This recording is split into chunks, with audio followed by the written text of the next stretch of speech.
Amigos, qué gusto saludarlos esta mañana aquí en su programa Gaby Contigo. Yo soy su amiga Gaby Machuca y hoy tenemos un tema bastante interesante y muy, muy serio. Este tema de verdad que creo que todas las personas debemos escucharlo porque también hemos escuchado tanto hablar de la depresión. Y ya en otros programas hemos hablado de la depresión, de los síntomas, de si es una enfermedad, si no es una enfermedad. Pero hoy vamos a hablar de cómo tratar a una persona con depresión. A lo mejor tú en tu casa tienes algún familiar o algún amigo o tu hijo y ya le diagnosticaron depresión y tú dices, ¿y ahora? ¿Pero yo qué hago? Yo como papá o como mamá o como hermano, ¿qué me toca hacer? ¿Qué dudas tengo yo acerca de la depresión como familiar? Yo como familiar. Bueno, hoy vamos a hablar de este tema que yo creo que a todos nos puede interesar. No es una moda la depresión, desde ahorita te lo aclaro, porque mucha gente dice, ay, es que ya es lo que usan para estar de flojos en la cama y no hacer nada. Fíjate que no es ni moda ni es nada. Lo que pasa es que antes a lo mejor las personas tenían estas enfermedades, pero pues no se sabía ni qué era. La gente se moría de estas cosas, se suicidaban y decían, ay, es que seguramente está loco. O es una persona que es floja, es una persona que no quiere hacer nada. Los hombres decían, es que es una mujer desobligada, que no quiere atender su familia, que no quiere atender a sus hijos. Y jamás ni por la mente les pasaba que era una enfermedad. Pues hoy que ya lo sabemos, pues vamos también a aprender un poquito, porque es muy extenso este tema, pues aprender un poquito cómo tratar a nuestros familiares o a nuestros conocidos que tienen depresión, que ya han sido diagnosticados. Te voy a dar mi Facebook. Búscame como Gaby Machuca, entre paréntesis Gaby Contigo.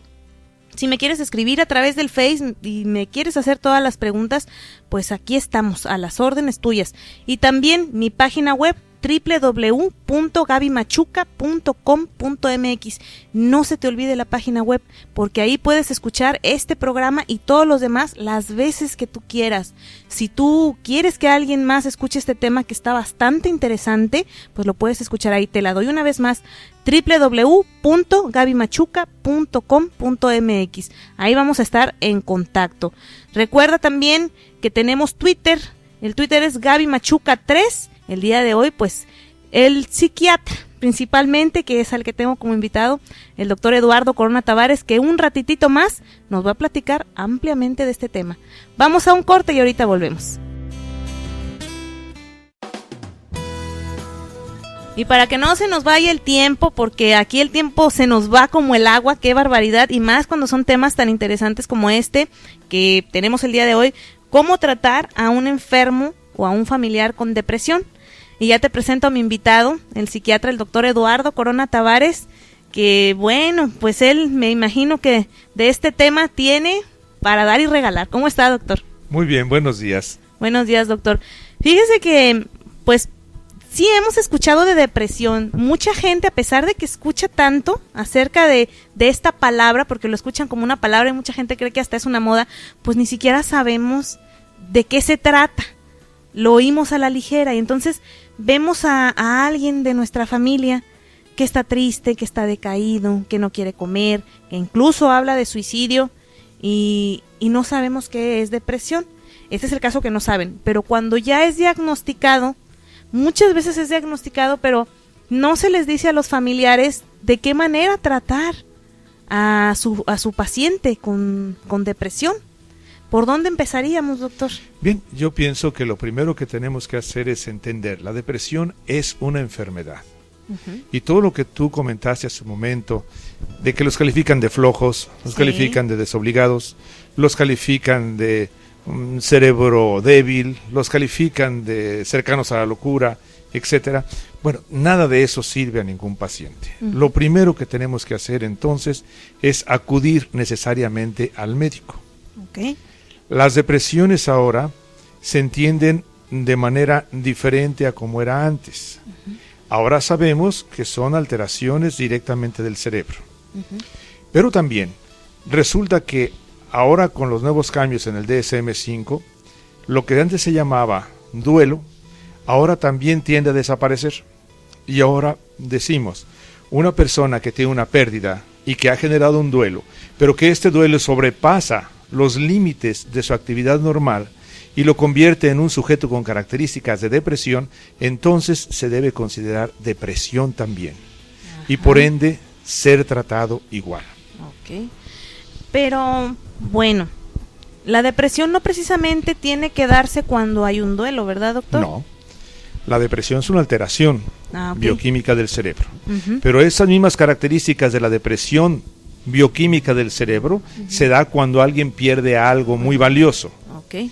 No en todos los casos de pérdida pueden llegar a la depresión, pero muchos casos de pérdida sí se comportan como depresivos y tenemos que tratarlos como depresivos en la actualidad. Okay. Porque el medicamento que sirve para la depresión mayor o cualquier otra depresión sirve también para la depresión por duelo. Okay.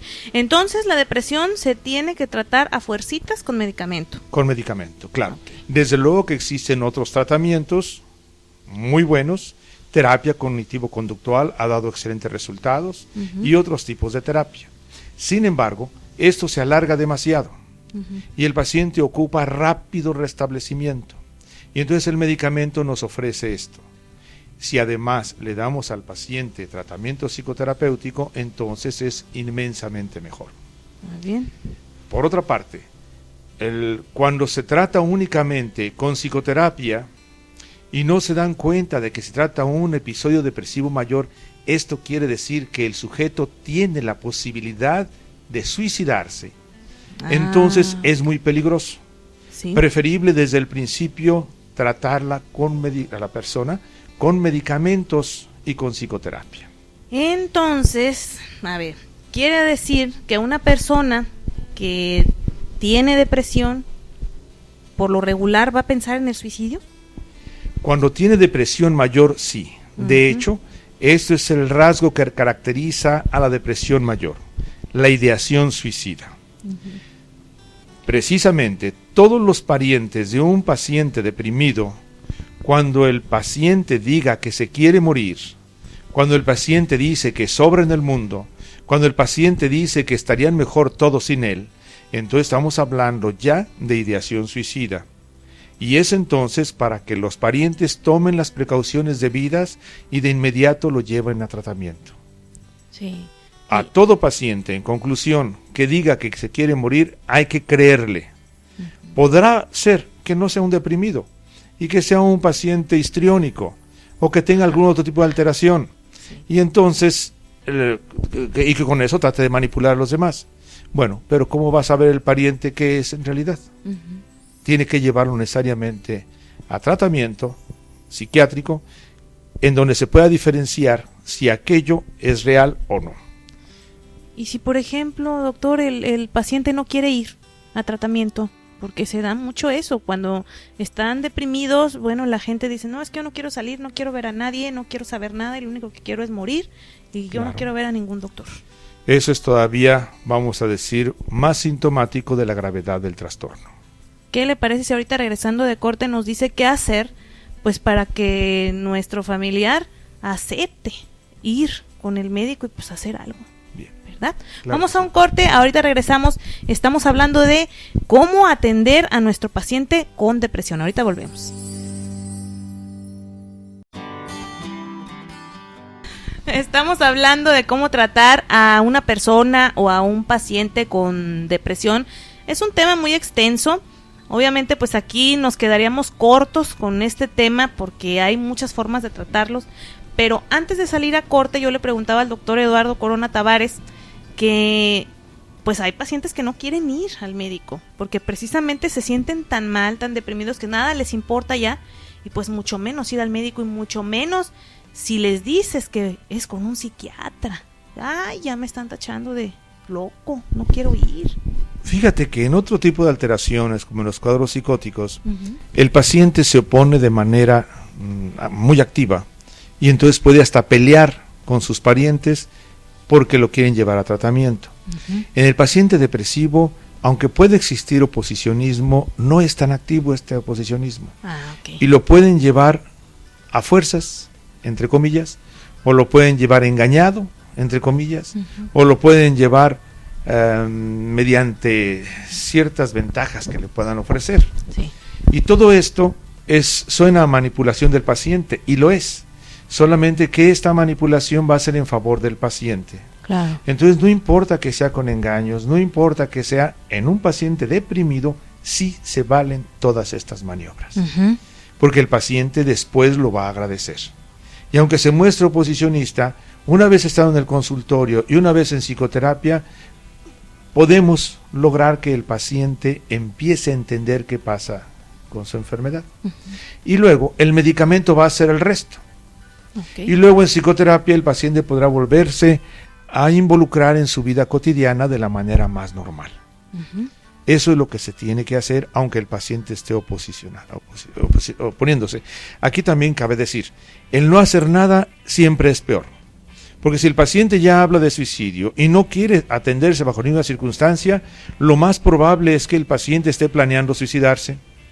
Sí. Y si no se dan cuenta de esto, entonces el paciente puede intentarlo y puede llevarlo a cabo en donde logre el suicidio.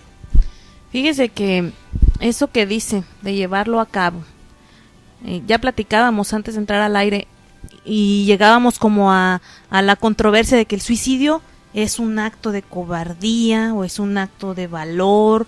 Mucha gente tacha de lo peor a una persona que ha intentado suicidarse o inclusive que ha llegado a consumarlo, el nombre de lo peor. Si quedas vivo, olvídate, es para que te estén echando en cara toda tu vida. Ay, mira, el que se quiso suicidar, ay, qué débil, qué poco hombre, si es hombre, ¿no? O sea, es el suicidio, ¿cómo debemos de tomarlo nosotros como familia? Si esta persona ya lo ha intentado. Bien, ¿Es el un suicidio, acto de qué? El suicidio va a ser significativo de maneras muy opuestas en una cultura y en otra. Como lo que tú acabas de comentar, en la sociedad occidental, cristiana, se le teme al suicidio como que si fuera un pecado, como que si fuera el pecado insalvable, el que ni perdón tienes porque no te das tiempo de arrepentirte de tu acto. Entonces ya de por sí eso suena pues bastante grosero y desagradable. Sí. Pero resulta de que en realidad para que alguien sea capaz de suicidarse ocupa tener mucho valor. Ay. Muchas gentes han intentado el suicidio, pero al último instante del intento lo suspenden. Podemos decir, desde el punto de vista analítico, en que entonces su impulso de vida le ganó al impulso de muerte y pudo de esa manera conservarse bien. Pues qué bueno, ¿verdad? Cuando Sí, sucede pero así. si lo vemos desde otra perspectiva, encontramos de que el sujeto no tuvo el valor para llevar a cabo el acto. Fíjese. Porque es un brinco a la nada. Uh-huh. Y muchas personas sufrientes consideran que es mucho mejor la nada que seguir sufriendo. Entonces, ¿es un acto de cobardía? A lo mejor no. Lo que sí puedo decir con plena certeza que en Occidente, donde vivimos nosotros, un acto suicida, si no es heroico por salvar a los demás, corresponde a un acto generado por un proceso depresivo, es decir, por enfermedad. Así es como se debe de ver. Es como lo tenemos que ver, porque el calificarlo de cobardía es como querernos defender nosotros mismos de nuestro propio miedo de que eventualmente nos podamos suicidar. Uh-huh. Y entonces de esa manera nos defendemos desde ahorita. Y digo, no, yo no soy cobarde, por eso no me suicido. Pero es que no estamos deprimidos. Es que no sabemos ni sentimos lo que el sujeto enfermo siente, como es, por ejemplo, la sensación de vacío, la sensación de que nada es agradable, uh-huh, la sensación de que no tiene sentido nada de la existencia. Entonces esas cosas, si no las sentimos nosotros, no podemos calificar a alguien de cobarde. Claro, y vaya que somos buenísimos para calificar a todo mundo de todo. Por ejemplo, usted lo dijo bien ahorita, si no tuvo el valor para suicidarse, ¿a qué cobarde? Y si tuvo el valor para hacerlo, ¡qué cobarde también! O sea, de todas maneras. Entonces tenemos que verlo tal como es, de acuerdo a la realidad. Es una enfermedad, sí, y hay que tratarlo. Sí, y qué difícil, de verdad, empezar a ver las cosas tal cual son. Y poner las cartas sobre la mesa y nosotros, como papás o familiares de una persona con depresión, decir, acepto que mi familiar tiene depresión, no me avergüenzo, y lo voy a llevar a tratamiento, porque luego muchas familias esconden cuando tienen a un enfermo de depresión, no, que nadie sepa, que nadie se entere, y menos que se den cuenta que lo llevamos con un psiquiatra, o que lo vean así como está, no. Entonces, si nosotros aceptáramos que tenemos un problema, que tenemos una enfermedad, y que hay profesionales para ayudarnos, ese día, miren, de verdad que empezaría la solución a todos nuestros males y a todos esos vacíos que sentimos en nuestro corazón o como lo quieran llamar. Yo creo que deberíamos empezar por ahí. Doctor, vamos a ir a un corte, ahorita regresamos, estamos hablando de cómo tratar a nuestro paciente o a nuestro familiar con depresión. Quédate con nosotros porque está muy interesante el tema, ahorita volvemos.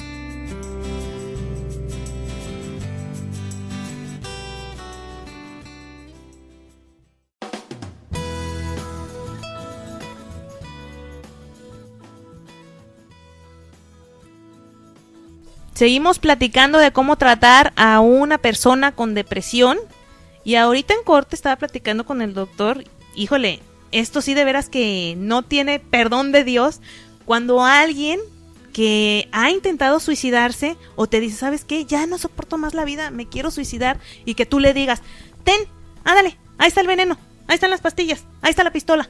O sea, ¿qué intenta una persona lograr con esto? ¿Cree que eso es terapia o que la persona que está deprimida va a decir, ay no, de veras, ¿verdad? No me suicido. Pues si la persona está sufriendo, o sea, de verdad siente eso, no está jugando.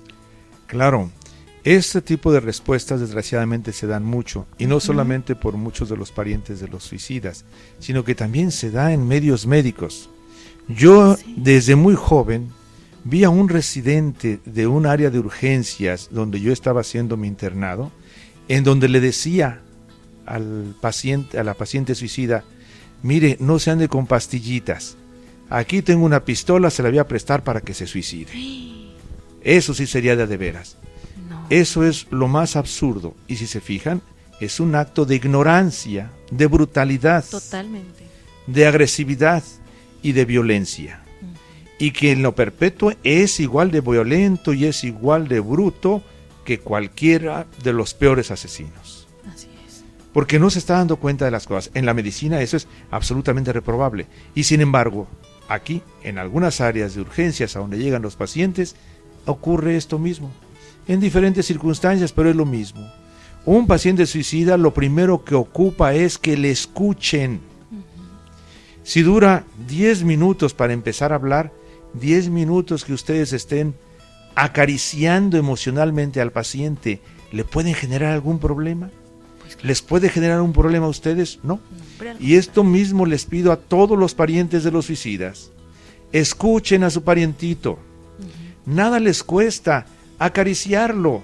Les digo, en forma simbólica y en forma real.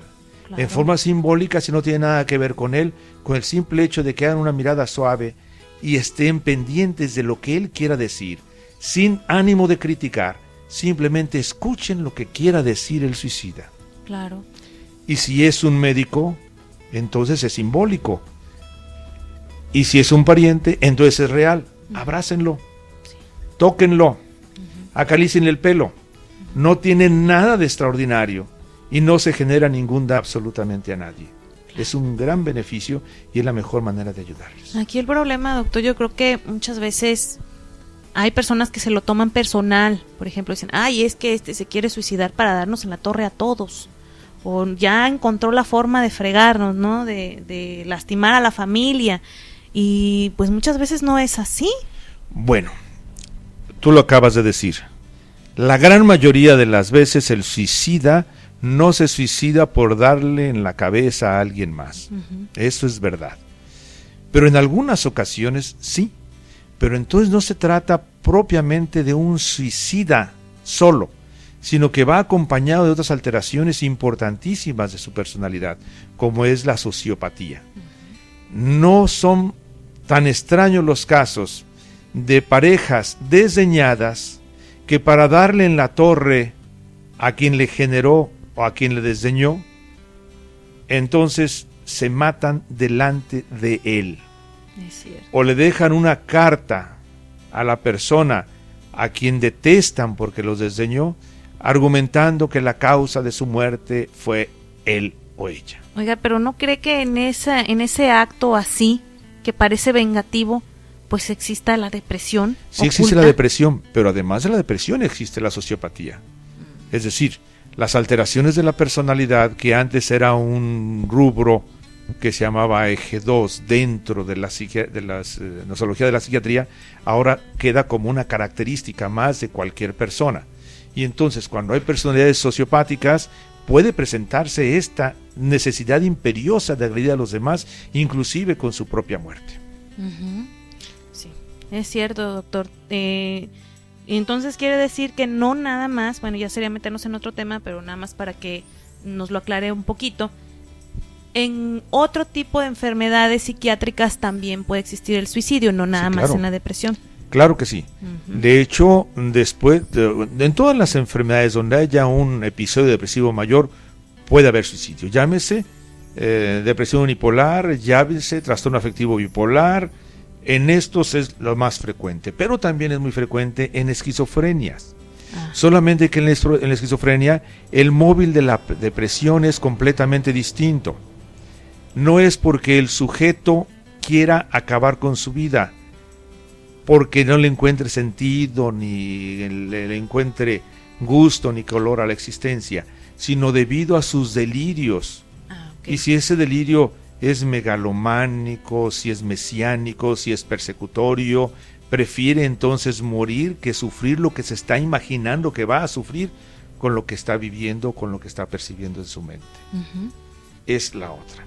Ahora, también se pueden suicidar los pacientes borderline, en donde tienen una alteración que está entre el trastorno neurótico, como llamaban antes, y el trastorno psicótico, y que tiene características de ambas, por eso se llama el borde de la línea.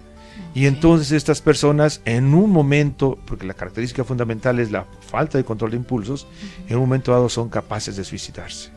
Asimismo, los pacientes con trastorno obsesivo compulsivo y que sus obsesiones son tan intensas que ya no puede cambiarlas sin tratamiento, entonces intenta suicidarse. De hecho, muchos obsesivos, uno de las ideas obsesivas más desagradables y que no las quieren es que llegue a su mente la idea de matarse. Y dicen, no me quiero matar, pero me siento obligado a matarme. Uh-huh. Entonces puede ocurrir en un acting out que estas personas se suiciden. Entonces podemos decir, muchísimas gentes se pueden suicidar. Okay. Desde luego que es completamente distinto al suicida heroico. Cuando un padre o una madre ven a su hijo ahogándose en el mar, y ha ocurrido muchas veces, sí, si no se la y entonces se arroja el padre o la madre, no le importa no sobrevivir, lo que quiere es que su hijo o su hija viva. Y claro, así lo hacen, y suelen morir en el acto. Sí, eso es distinto. Claro. ¿Verdad? Y bueno, ahorita regresando de corte, porque ya se me hace que el que sigue es el último bloque, pues yo creo que antes que todo hay que preguntarle al doctor si se puede prevenir la depresión. Pues yo creo que eso es básico, porque bueno, ya sabemos cómo tratarla, pero ahora se previene o qué se hace, ¿verdad? Empezar desde ahí. Vamos a un corte, ahorita regresamos, estamos hablando de cómo tratar a un enfermo o a una persona con depresión. Ahorita volvemos.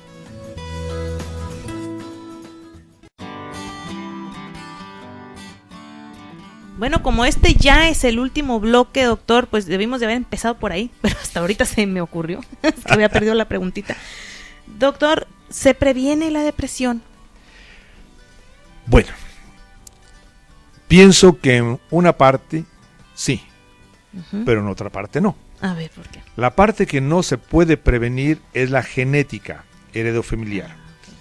Porque si tú tienes parentela con problemas depresivos, aunque te cases con un sujeto enteramente normal, es decir, sin problemas depresivos, por tu propia genética vas a heredarlo a tu criatura. Existe la posibilidad, no en un 100%, conforme menos problemas depresivos haya en las familias, es menos la posibilidad probable de que aparezca. Uh-huh. Pero si ya la tienes, pues piensa en que puede ocurrir. Uh-huh. Entonces la manera de prevenir es la otra parte. Las condiciones sociológicas, las condiciones ambientales en el desarrollo de la criatura, incluyendo desde el momento de la gestación. las madres deben tener mucho cuidado de estar bien alimentadas, Bien. no fumar, no tomar.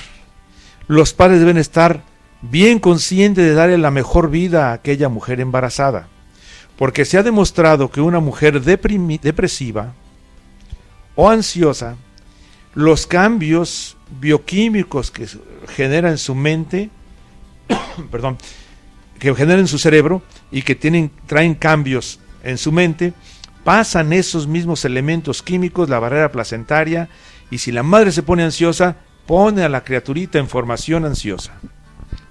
Si la madre se pone depresiva, pone a la criaturita en formación depresiva. Y empieza desde ese momento la historia de la depresión y la ansiedad en las personas. Ahora entiendo.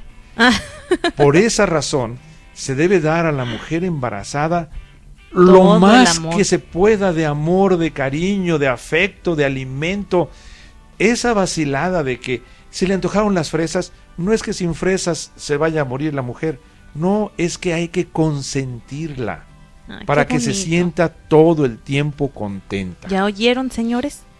Eso es, estamos hablando de prevención. Sí. Una vez que nace la criatura, lo que la criatura ocupa durante sus primeros años de vida, y vamos a hablar específicamente del primer año de vida, lo único que ocupa es ser consentido y satisfacer todas sus necesidades.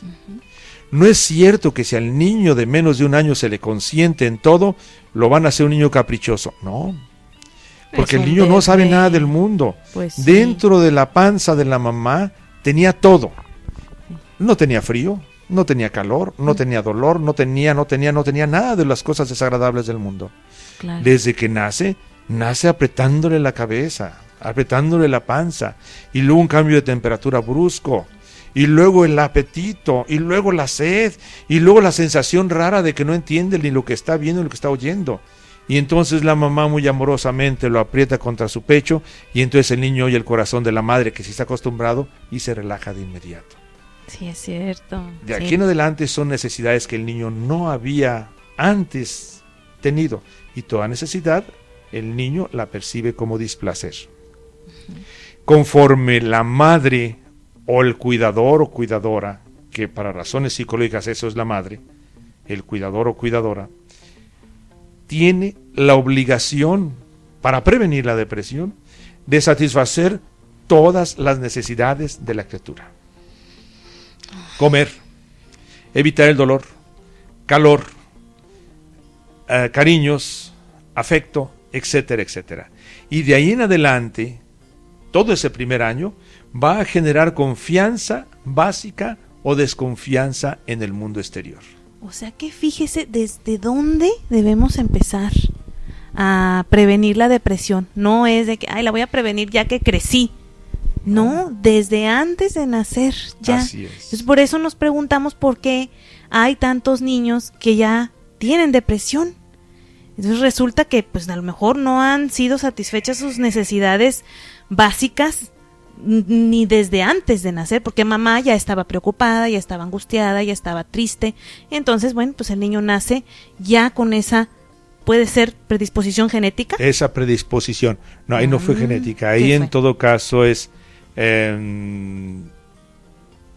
ingénita, se le llamaba ahora, y ahora le corresponde al fenotipo, sí. Ok, nos quedan 3 minutitos, aquí mi marido ya me dice 3, y ya por último, doctor, yo creo que hay que checar para poder ayudar a nuestro paciente o nuestro familiar con depresión, checarnos toda la familia, checar a ver qué hay, los antecedentes familiares, Claro. no nada más aventarlo a él con el psiquiatra Claro. o con el psicólogo y decir, pues Claro. tú eres el enfermo, tú eres el deprimido y allá tú. O sea, Claro. no, a ver, ¿quién más tiene este problema? Acuérdate de la abuelita, cómo murió la abuelita, cómo vivió la tía, cómo vivió el papá, la mamá, si hay alcoholismo, si hay drogadicción en casa, si ha habido más intentos de suicidio, pero que nadie ha querido comentar, que ni siquiera lo sabes, porque pues la vergüenza y todas esas cosas. Claro. Ser sinceros y empezar a abrir ese canal de comunicación familiar.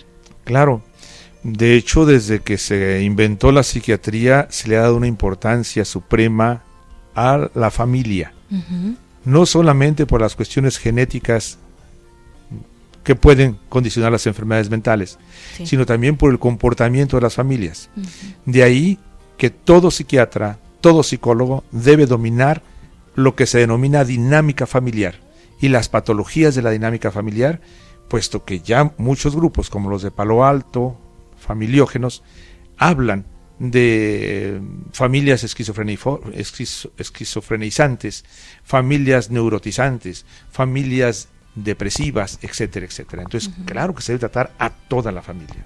Claro, eso es muy importante. Alguien seguramente debe haber por ahí que también tenga este problema, y no es para que el médico les va a echar la culpa, porque no es culpa en sí de nadie, es una enfermedad, y aquí yo creo que ya lo importante es atenderla y pues salir adelante de eso.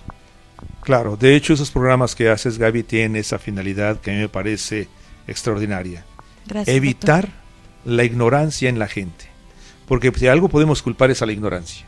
Sí. Con esos programas la gente aprende qué es lo que tiene que hacer y sabe una perspectiva diferente de las cosas, y puede entonces prevenir de mejor manera accidentes tan graves como un suicidio por depresión. Claro que sí, prevenir, y si, bueno, ya no se pudo prevenir cualquier cosa que les esté sucediendo y la están viviendo ya, pues buscarle una solución, porque siempre decimos, bueno, pues ya no se hizo nada, así lo dejo, y no, porque siempre hay gente que nos puede ayudar, como el doctor Eduardo que está aquí, él es excelente psiquiatra, ya saben, es mi psiquiatra, y de verdad se los súper recomiendo. Doctor, se nos acabó el tiempo. Bueno, muchísimas pues, gracias por haber continuamos estado la aquí. próxima. Me dio mucho Sí. gusto saludarte. Igualmente, gracias, doctor. Yo sé que el tema da para más. Vamos a sacar un tema. A mí me encantaría que tocáramos un tema con el doctor Eduardo acerca de la depresión postparto. Me gustaría. ¿Qué Sí, le parece? claro que sí. Vamos a Muy programarlo importante. porque es un tema muy importante. Muchas mujeres que han tenido sus bebés se comunican conmigo a través del Face y me dicen, ¿sabes qué, Gaby? Yo no me siento tan feliz de haber sido mamá. Me siento muy culpable porque pues no me siento contenta, al contrario, me siento muy triste, estoy sola en casa y me siento culpable de sentirme así, debería ser dichosa por ser madre. Bueno, puede ser depresión por parto, vamos a platicar de eso más adelante. Claro que sí. Muchísimas gracias a ti que nos escuchaste. Ojalá que este tema haya sido de gran ayuda para ti. Los hacemos con mucho cariño y lo puedes volver a escuchar en www.gabymachuca.com.mx. Te mando un gran beso y te deseo lo mejor hoy y siempre. Hasta la próxima.